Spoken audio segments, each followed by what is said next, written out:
Yes! Faster! Stronger! Stronger! I'll show you what stronger is! Although the commanding female voice was definitely my wife's, I didn't know who the loud male voice was, but they were clearly having sex. I stood outside our bedroom, amazed at what I heard. The door was slightly open, which is why the voices were so clear. I didn't dare look inside. To do this, I would have to stand in front of the door, which I didn't want. Instead of barging in and causing unnecessary chaos, I calmed down a bit. It was difficult, more difficult than many things in life, but I had a life, so I was able to calm down and do the only rational thing that came to my mind. I went to the garage in the backyard and took the thing I hated the most, and then slowly walked back. What was the point of going fast? They didn't expect me until the evening, and now it was only midday. By the time I got back to the bedroom door, the conversations had died down. They were talking. "I had a lot, but you take the cup, baby," a loud male voice declared. "And you're not bad either," my wife noted with admiration, a smile in her voice. "But you better get dressed and leave now." The man's voice laughed. "Are you kicking me out now that you got what you wanted? Why take risks when everything is going well? Your husband should only come in the evening, right?" he asked. "Besides, even if he comes in now, I can put your frail husband to bed at any moment." Okay, that was a challenge. I didn't want to hear what my wife would say, so I burst in, loudly opening the door. I stood blocking the entrance without going inside. To be fair, they flinched in surprise. My wife, who until that moment had been carelessly lying naked, pulled the sheet to her chest, covering her nakedness. I would have laughed at the absurdity of the situation if it weren't for the guy lying next to her. I didn't recognize him, but I understood why he was so confident in his abilities. Where I was a normal 180 centimeter tall with a modest build, he was at least 183 centimeters tall and had massive muscles. He could have been a bouncer. I understood the appeal. Where I had the usual 13 centimeters, he had an anaconda. Of all the things I expected my wife to say, she said, "You're home. Why are you here so early?" I didn't answer. I stood motionless. I have to admit she looked nervous, but not scared. She must have been planning how to get out of this situation. Anaconda did not cover himself. He sat, assessing me with a slight grin. "When did you come in?" I realized that she was trying to understand how much I had seen. It's funny. She was in bed with another man, both naked. Wasn't that enough? I didn't answer again. Then came the funniest part. "Look, it's not what you think." "Poe, at least," she faltered. Again, no response from me. Python took over. "You're the silent type, aren't you?" No answer. Just a curious, cool look. "Well, that's good, because if you're going to talk and make me angry, it won't be good for you." I couldn't help it. I grinned. This bothered him, and he got out of bed. "Why are you grinning, son of a bitch?" I decided not to answer, but looked at him with a speaking look. "At you, idiot!" He immediately understood everything and approached me with an angry look. "I'll make you squeal, bitch." "Don't, Robbie!" my wife screamed, trying to grab his hand, but to no avail. He was about to come within arm's reach when I raised my right hand, which I had hidden behind my back. His face was just inches from the gun I was holding in him when I fired. I wasn't stupid. I didn't shoot the python, but the shot fired inches from its face had the desired effect of making it fall back, covering its ears with a scream of its own. I waited for the screams to stop.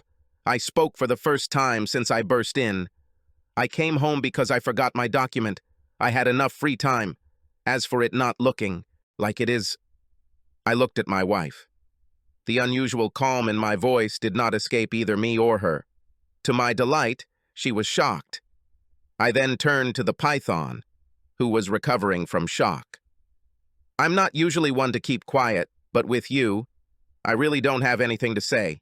As for taking over me, I guess it depends on whether you're alive." He didn't answer, just continued to look between me and the gun, still a little disoriented. "You're not going to kill us, are you?" my wife asked, trying to sound braver than she felt. "You can't. You're not a killer." I grinned. "Well, I also thought that you were..." a faithful wife. But it turns out, you're a cheating bitch.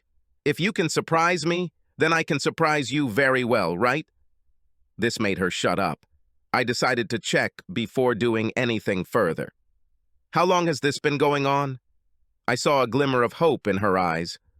Today was the first time. Incorrect answer. I told you I have enough time, so I heard something that made me think today wasn't the first. Correct answer, now. It's been a month, she stuttered. Who is he?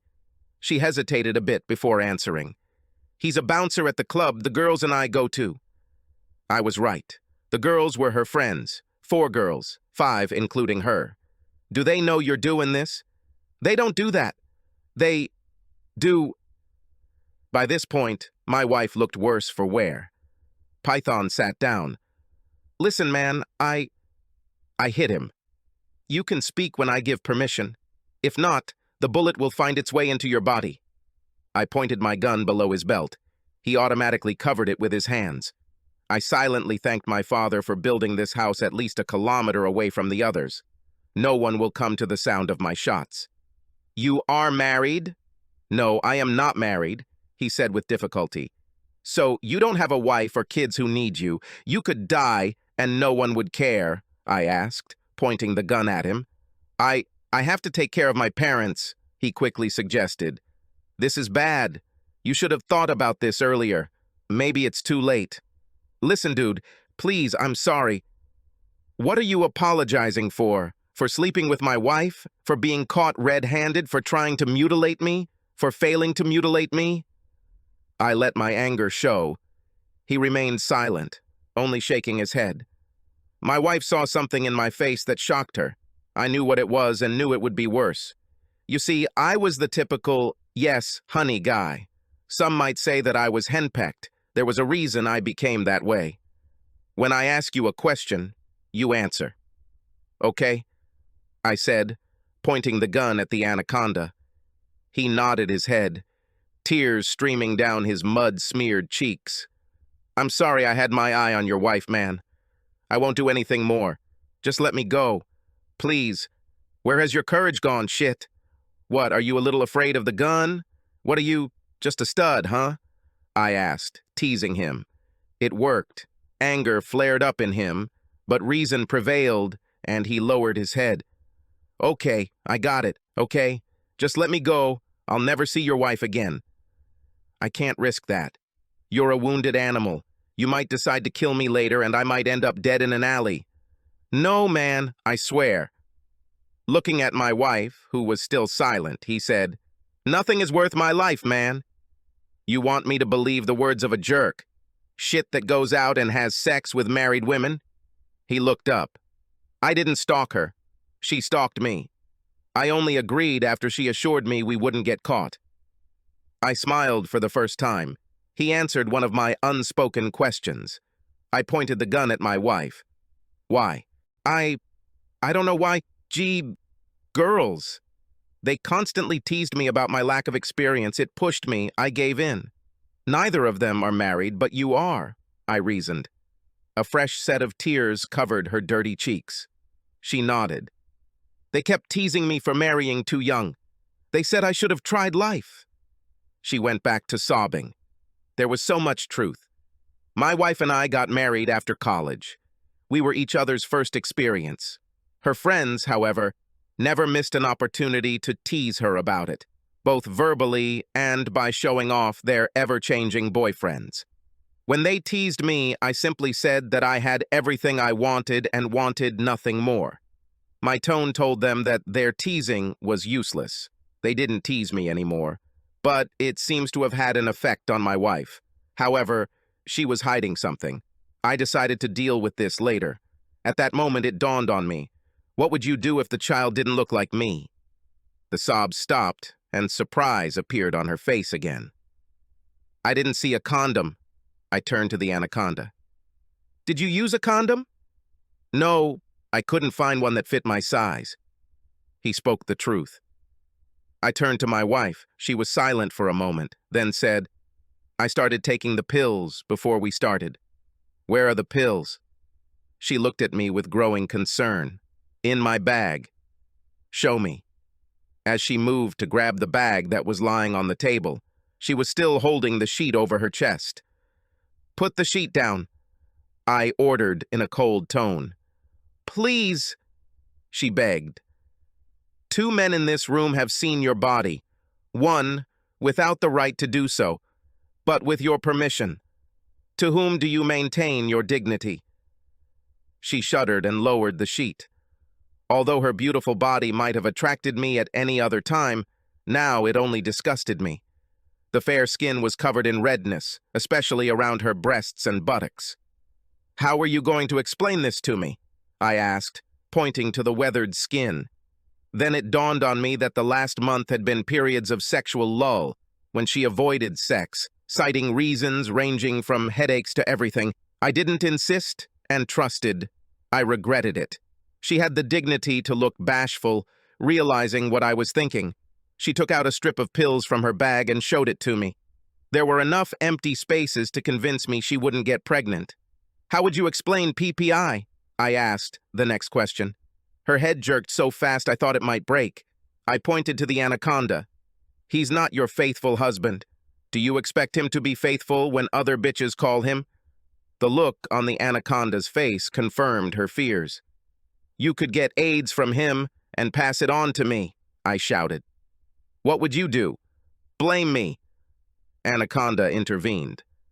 Listen, man, I never felt sick or anything. I turned to him. What is your education? I scoffed. Anger flared. High school. As I thought. I humiliated him. A plan was forming in my head. I'm sure you don't even know the acronym for AIDS. It manifests itself differently in different people. You can be infected and not know it for years. For others, it may take a few months for it to manifest itself. I got angry. Of course, I can't blame you. You're a disease in yourself. My wife lowered her head and cried openly. Anaconda looked like he wanted to hit me. So you doomed our fate for a piece of this disease? I blurted out at my wife. I hope you've had enough of the taste, because by next year you may find yourself bedridden. I hope the memories of your dalliances will comfort you as you wait to die. Please stop, she begged. You should have been the one to stop now that we might be infected with the disease. Do you want me to stop talking about it? I spat it out. There was silence for a while before I said, You're right. You both aren't worth my bullets. You could die yourself. Having said that, I pulled out the pistol's magazine while watching the anaconda from the corner of my eye. As expected, he rushed at me. I dodged, however, and rolled towards his feet, catching him by surprise. He fell face down.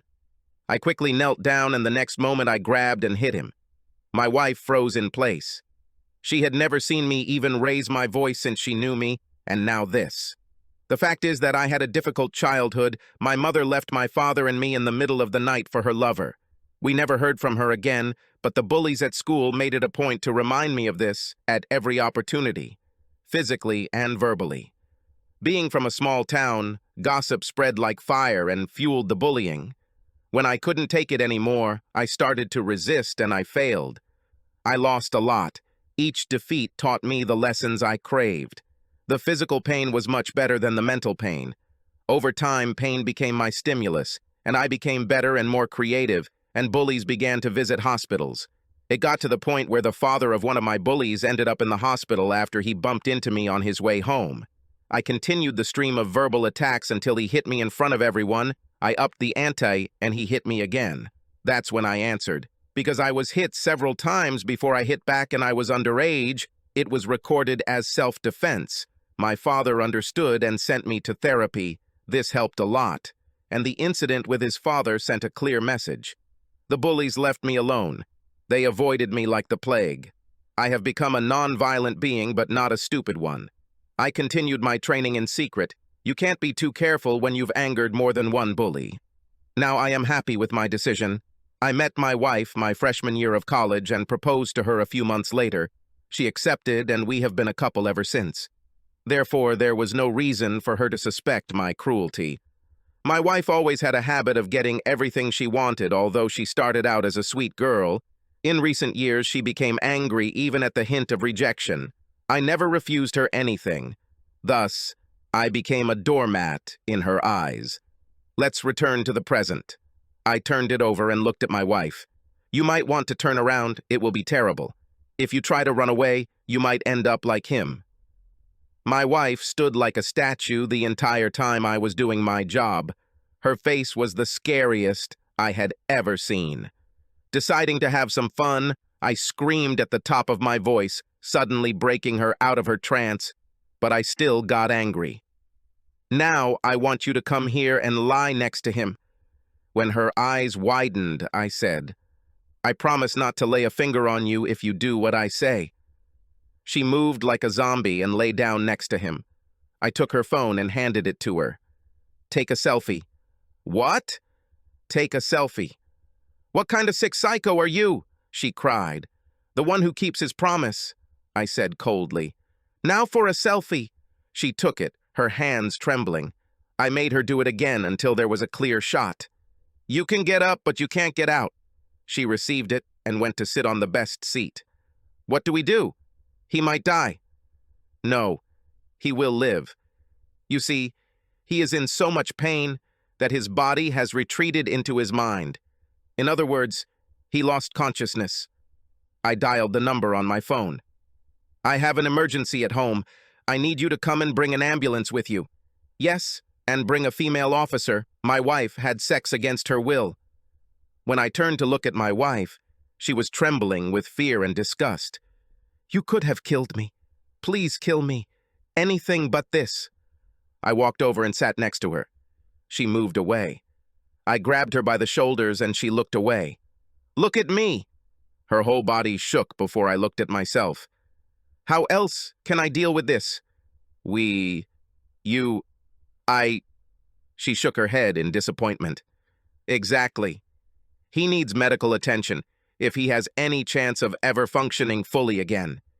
If I take him to the hospital and tell them the truth, I won't go to jail because it's self-defense. But you will be a city bitch. She shuddered. I smiled. If we say that you were raped and I defended your honor, everyone will feel sorry for you, but they will not consider you so frivolous. Or better yet, we kill him. Then there will be no need for a hospital. The court will consider such cases behind closed doors. What do you say to this? Should I kill him? I asked, taking the gun out of my pocket. She looked at me in horror. Are you serious? What? Don't tell me you love him. No, but you can't kill him. This is inhuman. I made a promise, and I'm going to keep it. What promise do you mean? My promise to protect your honor that I made at our wedding. Just because you broke your promise not to spread your legs in front of others, does that mean I have to break mine? Never! I will kill to preserve your honor. I pointed the gun at the motionless anaconda. A full minute passed before she responded. You can say I was raped. Tsun. Look at him. He can't be older than us. A bachelor who takes care of his parents. He may never walk again, or if it's worse, he may never use his hands again if the nerves are damaged. And all because you wanted variety. I sighed. How can you do this? She asked through clenched teeth.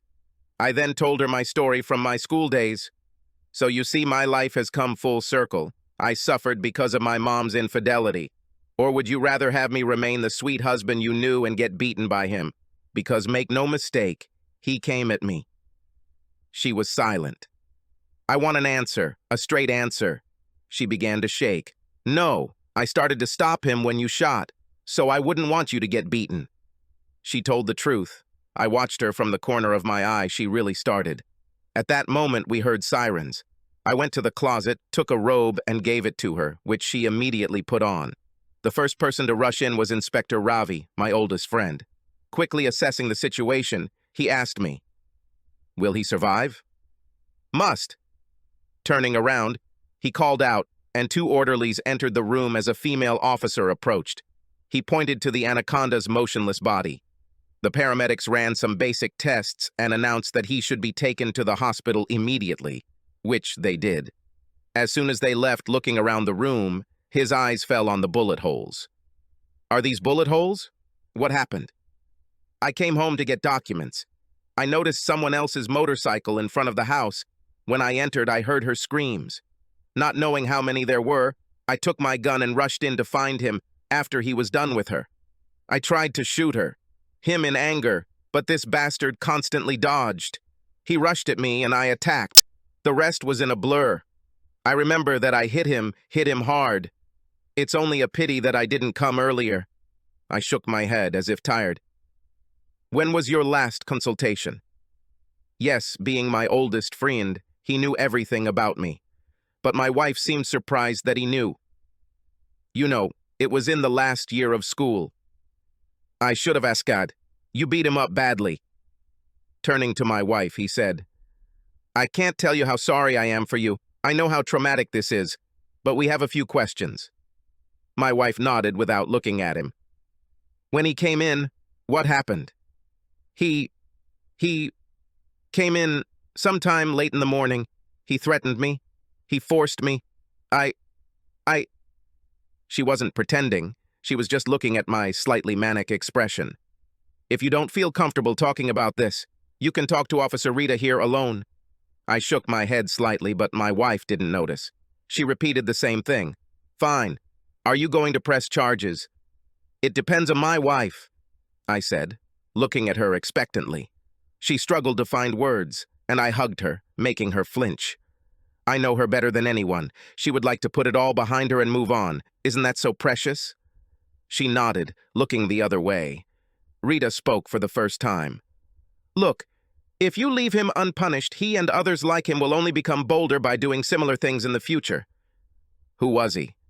Did you know him? Asked Ravi. He works as a bouncer at one of the clubs that my wife and her friends frequented, I answered. He must have been following us and knew this was the easiest place to attack. I'm sure you'll need medical attention, Rita offered reassuringly. That's what she does. I agreed. Is there any way this guy can charge me? No way. Firstly, this is your house, and he took your wife. This is self-defense. My wife nodded, looking away. Then this guy will be dead. We will collect and process him. If, in the most unlikely event, he does something stupid like what you said, that will seal the deal. We left for the hospital. On the way, I informed my office that I had personal needs and would be away for a few days. The trip passed in complete silence. The process at the hospital took 2 hours. The STD testing process was automatic, which brought me relief. The return journey was also silent. When we got home, my wife went to the bathroom and didn't come out for an hour. When she did, she dressed comfortably and headed towards the door when I stopped her. Where are you going? I want to be alone. I'm going to the guest bedroom. I advise you not to call any of your friends at this time. If you call and tell them the truth, there may be confusion as the police are now involved. I just need time to myself. Fine. She left, and I was grateful for the solitude, because I had to think for myself. Even though I seemed like the guy who was in control, in reality, I was barely coping. When it was close to 6 in the evening, she returned to our bedroom. By this time, I had cleaned up the area as best I could, but the bullet holes would need repairs. She stood at the entrance without going inside. You can come in, you know. I'm not going to bite you. I don't know what you're capable of now. I looked up from my laptop. I can say the same. She looked away, offended, which gave me satisfaction. A thought occurred to me, and I laughed, which caught her attention. Usually the offended party says to the cheater, "It's your own fault." But here, it's literally like that. Think about it. My violent past was just the past. Honestly, I knew I was too lenient with you. If you hadn't had the affair, only this wouldn't have happened. She hugged herself as I spoke and, to my surprise, responded. You're right. It's my fault. Do we have a chance? I couldn't help but laugh at this, alarming her. After everything you've seen me do you still want us? She sighed. Yes, like you said, I had no idea what you were capable of, and it would have remained that way if it weren't for me. My answer is no, I said sharply, causing her to freeze. I have no interest in remaining married to a selfish, cunning, despicable, and ignorant bitch. Her eyes widened in response to my words. How can you say that? I'm not saying that what I did was right, but I don't deserve this. She tried to muster all her dignity. It was pathetically funny. I laughed maliciously. When you decided and started an affair, what is this, if not selfishness? When you started taking pills and did not have sex with me these days, so as not to give me the opportunity to find out about your promiscuous body, what is this, if not cunning? From the moment I walked in until now, you only cared about yourself and you did it unconsciously. You didn't consciously think about anything else. What is this, if not your selfishness, contempt, and ignorance? Bitch. A fresh batch of tears began to stream down her face as I spoke, but she stopped herself from sobbing. Okay, I deserve all this. I slipped. I was a bitch. Call me worse. I'll change. Stop now. You're still in damage control mode. You need to leave. No. We still need to talk. Why not now? I admitted my mistake. You're just repeating what I say. You don't have your own thoughts. Do you know why? Because you're afraid to reveal yourself. You don't want to save this marriage. You only want to save yourself. She was silent for a while, her eyes searching for answers. Okay, I'm officially adding stupidity to your list of qualities. She gave me a searing look, but remained silent. I knew it was no good. Years of living by her own rules without consequence had robbed her of the ability to introspect. I decided to end this. Okay, I'm going to ask some questions and you're going to answer honestly.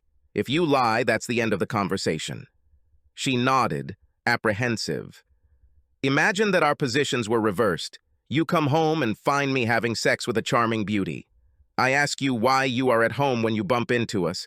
Tell me, how would you feel? She visibly swallowed. Be honest. I clenched my teeth.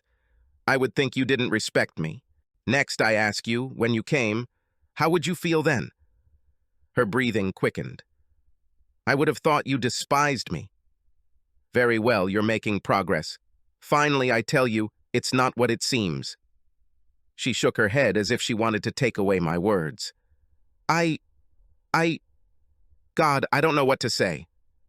Okay, understandable for the stupid bitch. Now tell me, at a minimum, what do you expect from me after all these questions? Her hand went up to her mouth and she sobbed for a minute before saying, I'm sorry. She continued to cry for a couple more minutes. I didn't feel triumphant. She slowly walked over and sat at my feet, clutching them as she said, I'm so sorry, I made a terrible mistake. Please forgive me. I let my friend's words get the better of me. I'll make it right, please. It still won't work even if you do everything you said, I said without thinking. She frowned. Why not? I snorted. Where did your brain go, eh? She shuddered, I continued. Did you enjoy sleeping with him? Fear returned to her face and she remained silent. Answer me, and be honest, I growled. Yes. Was he better than me? Her fingers around my feet trembled. So he was better than me. It would only be a matter of time before you wanted it again, since I'm not built like him. I can't give you what you got from him. Now tell me, how are you going to deal with this? And imagine how much it makes me feel like I'm not good enough if I'm going to stay married to you. She leaned forward, resting her face on my legs, crying. I'm tired of this.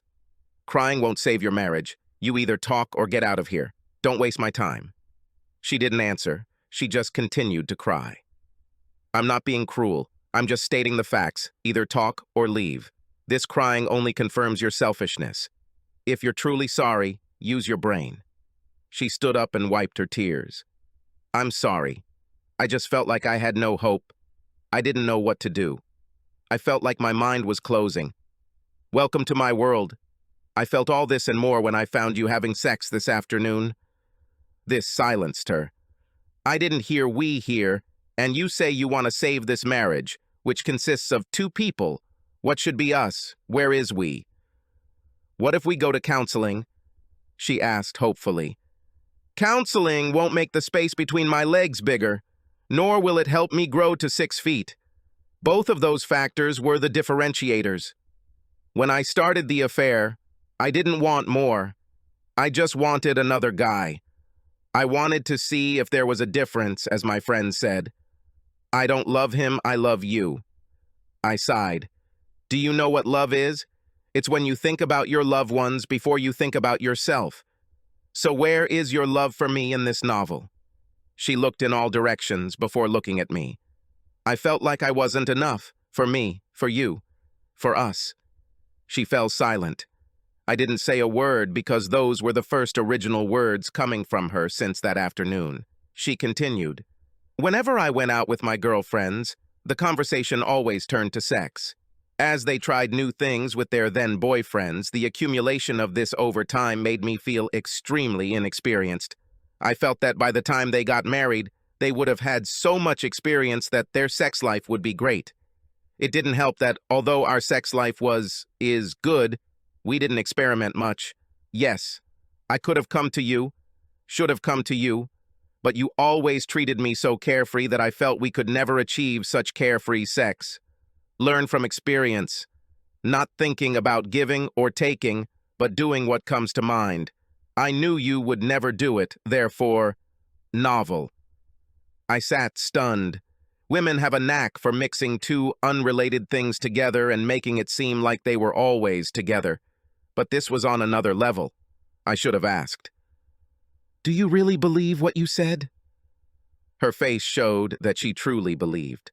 Let me understand correctly. Are you saying that this affair was an extreme training course?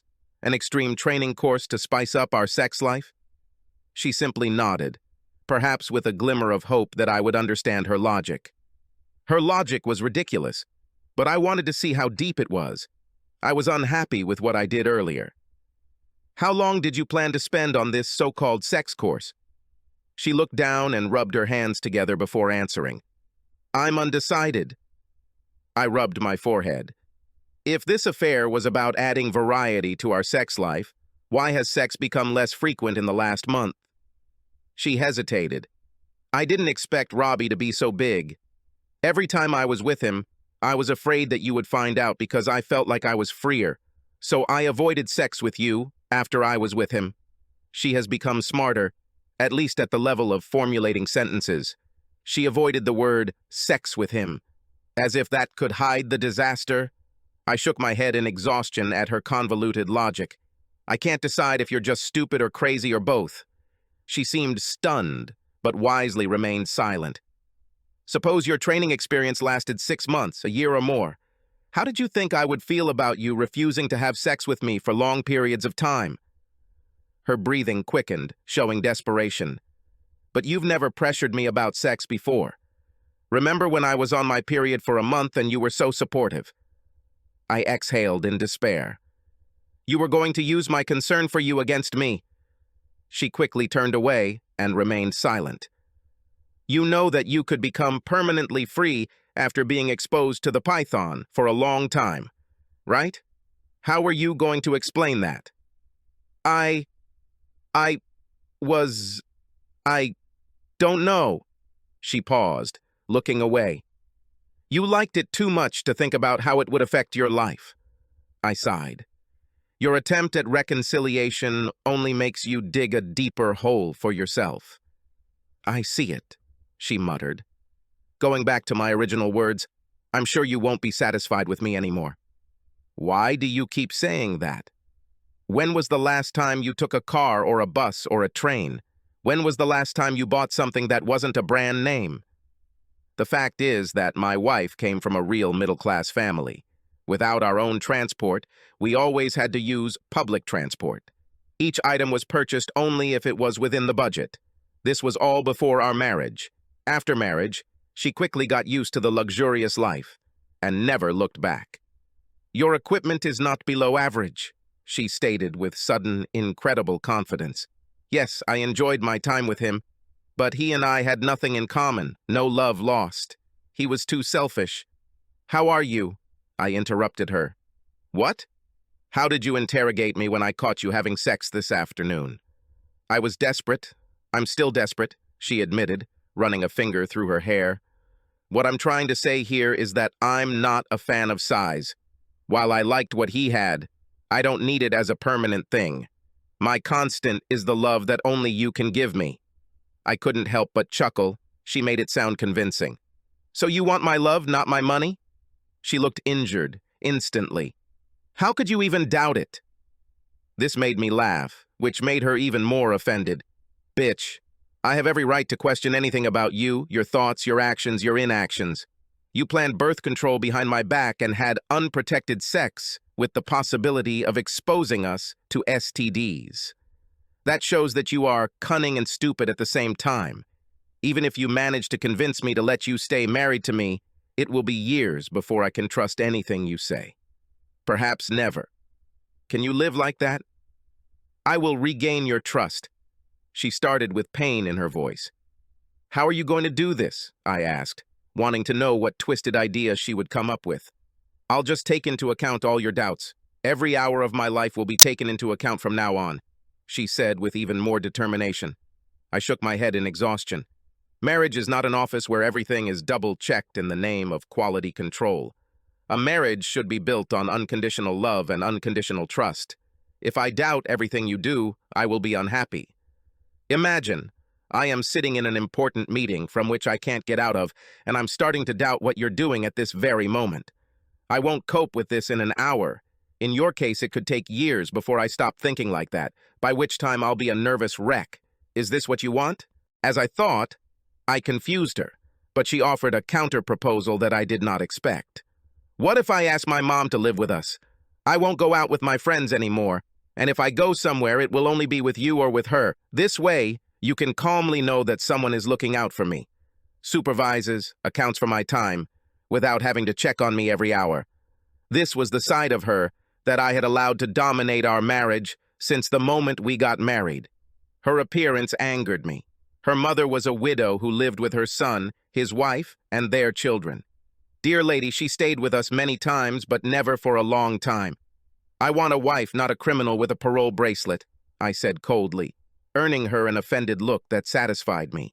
Listen, I haven't been happy in a long time because of your spoiled bitch behavior. I convinced myself it was my fault until today. I don't need a cheating bitch to control me anymore. I will no longer be a cheater. I will not take anything for granted. I will be the wife I was meant to be, the wife you deserve. I will make things right. She swore with all the sincerity she could muster. Here it is again, correction of my situation. And how do you plan to do this? I just told you, I will be the wife. She started again, but I interrupted her. These actions are about correcting your own shortcomings. You become a decent person. Of course, it will be better for me if you do this, but how will it give me back all the time I wasted on your selfishness? She looked at me as if wondering why I was ruining her attempts. Still, she insisted. I know I can't, but I'll be the best version of myself, and you'll forget that the worst version of me ever existed. Easier said than done. How many times have I had to point out the errors in your thoughts? I don't have the patience to do that anymore. Damn it, why do I have to do that? I tossed it to her. Because you still love me. If it weren't for that, you wouldn't have helped me see my mistakes. If you hated me, I'd have already joined Robbie in the hospital. Or worse, I'd be in the morgue, she said almost calmly. I snorted. I may still have a little love for you, but we're only having this conversation to satisfy my curiosity. I may be a monster, but I only attacked Robbie because he attacked me. If he hadn't done that, he wouldn't have gotten a scratch. She snorted in response. He only attacked you because you wanted it. You planned the end result. What normal person would provoke a giant, taunt him by holding him at gunpoint, and then lower his weapon when the giant got tired? She shook her head, giving me a weak smile. Robbie fell into your trap, and so did I. So, has she seen the light? Good for her. It'll let her know not to cross me. I shrugged. You haven't convinced me yet on how you'll fix this. What can you give me that I don't have? She was looking straight at me. What, you want to catch up? Maybe sleep with one or more of my friends? Rather destroy them for ruining my marriage. I said this calmly, showing a slight manic smile. The reaction was immediate. The fear in it was absolute. Please don't do anything hasty. Leave them alone, please. I nodded sadly. If only you were as concerned about my well-being as you are about your girlfriend's. Her lips trembled. I care about you. A lot. Prove it. Now, I said, tired of her. Don't ask me how. I didn't tell you how to have an affair, yet you did. If you really care about me, you should be able to come up with something without my instructions. If you can't do it, leave from here. It was only a second later that she stood up and left the room. I was sad to see her go, but I knew it was inevitable. She returned a minute later, surprising me. She was holding long scissors in her hands. She took her wallet and emptied its contents onto the bed. Pulling the credit and debit cards out of it, she cut them up one by one. They were her pride and joy. I still remember the day when she showed her platinum cards to her friends, making them jealous. After she finished, she picked up her phone and made a call. Hello? Hello, Mom? How are you? I'm fine, Mom. I need a favor. I need you to come stay with us for a while. Everyone has problems. Nothing that can't be solved with effort. I don't want to bore you with the details. I'll figure it out myself. But I need you here with me if I'm going to solve this. I don't know what time it is, Mom. I'll talk to my brother and let you know when I want you here. What? No, I'm not pregnant. Listen, you need to trust me this time. Thank you, Mom. I knew I could rely on you. Bye. Love you too. As soon as the call ended, she called again. Hi, Rhea. I just wanted to let you know that I don't want to see or hear from anyone from our gang anymore. You can tell the others. No, this is not a joke. I'm completely serious. I'd rather my madness end today. Life happened, okay? I want to gather my shift and do it myself. No, he didn't force me to do it. I do everything myself. Yes, I know what I'm doing. And now bye. She ended the call. She and her gang had been together since kindergarten. It must have been hard if she wanted to go through with it. I reluctantly agreed. She looked at me. I no longer have any means of making money. Other than the money you can give me, there is no longer a titled bitch. My mom will be here as soon as I let her know. No more. Freedom to do whatever you want, bitch. There are no more friends, no one, to show off to someone other than you. Do you trust me now that you're the only one I care about? I shook my head and chuckled. For all I know, this may well be a temporary solution. She looked angry for a second, but before she could say anything, I continued. But I'm ready to give you a probationary period. Her shoulders relaxed. That's all I ask. That night, her friends came to our house, but she didn't let them in. That night, she woke up screaming from a nightmare. I knew this would happen. She was remembering the day I beat the python. I had to rush from the bedroom to the guest room, where she was sleeping, and hug her to calm her down. It would be a long time before she stopped having these nightmares. She never said a word about them once she sobered up after waking up. The next day, her mother moved in with us. To her credit, she never asked me what happened, but continued to be the same sweet woman as always. When her friends came to me the next day, I told them that I didn't force her to do anything. It took me a while, but they left me alone when I kept repeating the same tune. The STD test came back negative, which was a relief for both of us. The police kept this case in the strictest secrecy, and it was never published in the newspapers. We went to counseling. This was the same counselor who helped me with my violence problems. I didn't trust anyone anymore. I expected it to be difficult, but it turned out to be more difficult. While the main issue was her uncertainty about her sexuality, we also had to figure out how I could communicate without being suspicious or judgmental. Although she tried her best to be frank, beyond my expectations, I still found it difficult to trust her. She never complained and always had a knowing smile. It helped that her mother was with us. My wife was right when she said I would calm down. I also couldn't fly off the handle like I wanted.